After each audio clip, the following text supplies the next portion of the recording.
e olhos que puxavam para um verde quase dourado. Na nossa cidade pequena, os rapazes passavam em frente de casa Voy a só para maquillarme ver un ela na poquito. varanda. Como E esto con la cara alguns tinham limpia, a acabo de cara de pau echarme de líquido bater no natural. portão e pedir a minha Y mãe después para el baby era. conversar com Así que ela. me voy a maquillar. Teve até gente que pediu a mão dela em casamento antes mesmo dela fazer 18 anos. Como ven, Eu gostava de homens. E quando ela se assumiu, foi um baque para a cidade, é claro. Pois estamos falando dos anos 90. O preconceito era assim, muito pior. Mas, por incrível que pareça, dentro da nossa casa nunca foi até hoje que meu pai olhou para ela e disse: "Você continua sendo minha filha e eu te amo do mesmo." Chorou de emoção, assim, não de tristeza, mas de emoção, e ela disse que já sabia desde sempre que o coração de mãe. Fábia caiu em prantos. Ela tinha muito medo de ser rejeitada, mas toda a família recebeu ela de braços abertos. Até os nossos tios e avós, que tinham uma cabeça ainda mais antiga para a época, aceitaram. E assim foi muito bonito. Só que depois minha irmã conheceu a Aline, é um nome fictício. Uma menina tão linda quanto ela. A Aline era loira, olhos muito claros e muito delicada. E extremamente apaixonada por Fábio. As duas ficaram inseparáveis em questão de que Aline não teve a mesma sorte que a minha irmã. A família dela era extremamente religiosa, mas no pior sentido da palavra. Viviam com a Bíblia na mão. Duas, foi como se o inferno tivesse se aberto. Elas prenderam a Aline dentro de casa, cortaram chamadas no telefone fixo e ameaçaram internar. Diziam que minha irmã era uma tentação demoníaca e que estava desviando a filha deles para o pecado. Era uma loucura. E o pior de tudo é que eles alimentavam um ódio, mas assim, um ódio real. O irmão tinha 18 anos da época, era um rapaz calado. O tempo quisesse vê-la destruída por não corresponder o seu amor. A verdade é que André se apaixonou por Fábia. E quando viu que ela não dava a mínima para ele, e ainda por cima namorava a sua irmã, minha irmã era uma bruxa que tinha enfeitiçado a Aline. E a mãe dele, Dona Neide, comprou a ideia com gosto. E juntos os dois armaram um plano. Minha irmã saiu para encontrar a Aline. Mas a Aline saiu escondido, mas a minha irmã não. Nós sabíamos que ela ia até o final da nossa rua para ver a Aline. Só que quem apareceu no local foi o André. E a mãe dele estava esperando perto. Jogaram gasolina nela e colocaram fogo com ela viva. Ai, que horror. Minha irmã começou a correr desesperada e gritava, e a pele dela estava literalmente queimando. O encontro ia ser no final da nossa rua. Ela correu o suficiente para cair na rua aqui, quase que em frente de casa. Se não fosse um vizinho, o seu Armando, que passava voltando da feira, ela teria morrido. Ele apagou o fogo com o que conseguiu e chamou socorro. E eu vi tudo. Eu vi a minha irmã arder em chamas e isso me assombra até o hospital. Os médicos disseram: bom, ela vai sobreviver, mas ela nunca mais será a mesma.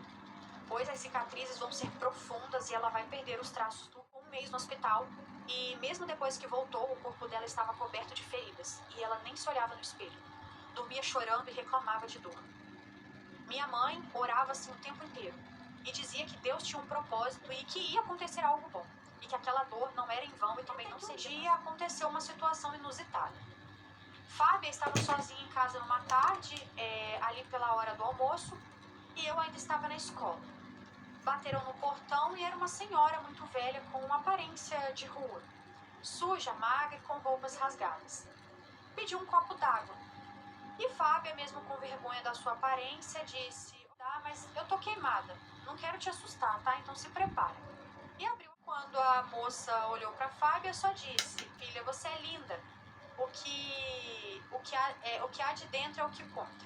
E deu uma risadinha calorosa para Fábia. Então deu a água e enquanto a mulher bebia, ela ficou comovida com a situação da moça e ofereceu um banho e um almoço. E deu até roupas. Depois ali do banho e depois que comeram, a senhora ali se levantou, segurou a mão da minha irmã e disse: tudo vai ficar bem, minha filha. O mal se paga com o bem. E foi embora. Simples assim. Como se tivesse cumprido sua missão. Até que na semana seguinte veio a reviravolta. E antes de chegar na parte da reviravolta, tenho que dizer que a minha irmã não lembrava quem tinha feito isso com ela. Segundo os médicos, foi por conta da queimadura e por conta do trauma. Ela simplesmente esqueceu. Então, até então, ninguém sabia quem tinha causado. Foi aí que veio a reviravolta. Uma denúncia anônima chega à polícia. E é aí que tudo é desvendado. André e a mãe foram indicados, denunciados e processados. Tinham até testemunhas que os viram perto do local do ataque, ali com um galão de gasolina, e teve pessoas que viram a mãe jogando a gasolina e, diante de tudo isso, eles acabaram confessando, dizendo que fizeram que eles queriam tirar Fábia do caminho. Não foi isso que aconteceu, porque a minha irmã simplesmente disse que não queria ver eles presos. Eu dizendo, se eu odiar eles, eu me torno como eles. E aí ela completou dizendo, o mal se paga. Conta que na hora que a polícia bateu na nossa casa e contou a situação, ela só conseguia se lembrar da senhora dizendo, né, o mal se paga com o bem. E não vou negar-lhe, na época todos ficamos revoltados. Como assim perdoar? Como assim deixar eles impunes? Mas ela estava firme. E então ficou por isso. Eles tiveram apenas que pagar uma indenização à nossa família, foi um valor até bem alto em dinheiro, que a sorte deles que eles tinham dinheiro, porque senão iam ter que vender casa e carro para nos pagar, mas não foram presos. E eu tenho certeza que se tivessem sido presos teriam ficado bons anos lá. Com o passar do tempo, o milagre começou a acontecer. As feridas começaram a se fechar e de forma inexplicável a pele dela voltou ao normal. Os médicos fizeram exames, falaram que era um caso de regeneração atípica e assim, nenhuma sequela, nenhuma cicatriz, ela ficou exatamente como antes. Mais de 30 anos depois, ela está casada com a Aline. As duas moram juntas, são felizes e têm duas lindas filhas que adotaram. A Aline nunca mais viu a família, foi cortada completamente. Mas os meus pais a acolheram como filha. E a gente formou ali a nossa própria família, uma que até hoje Fábia ainda participa de estudos sobre o caso dela, pois cientistas dizem que é um caso único, a regeneração que a pele dela teve. Mas lá no fundo nós sabemos a verdade. Sabemos que talvez aquela senhora não era uma senhora comum. Era algo maior que visitou a minha irmã aqui. Pelo fato dela ter perdoado e ter pagado o mal com o bem, a vida decidiu presenteá-la ali com a regeneração total. Esse foi o relato, eu espero muito que você leia e pode ler tranquila, pois eu pedi autorização para minha irmã e sua esposa se eu poderia escrever e contar para você e para o pessoal do canal, e ela autorizou, contanto que eu mudasse o nome e também não desse muitos detalhes sobre bairro, cidade, estado e afim.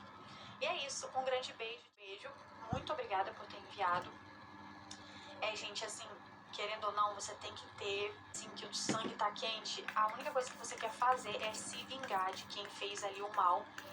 Mas, querendo ou não, eu acho que, por mais que seja difícil, eu acho que a sua irmã fez o certo, que a pena deles. Porque, querendo ou não, a sua irmã, no caso, né, a moça do relato não morreu. E a gente conhece um pouco do Brasil, né? Ainda mais que provavelmente não tinham antecedentes criminais. Isso se depois também não nem pegasse prisão nenhuma. De repente, assim, pagava em casa, sabe? Porque, infelizmente,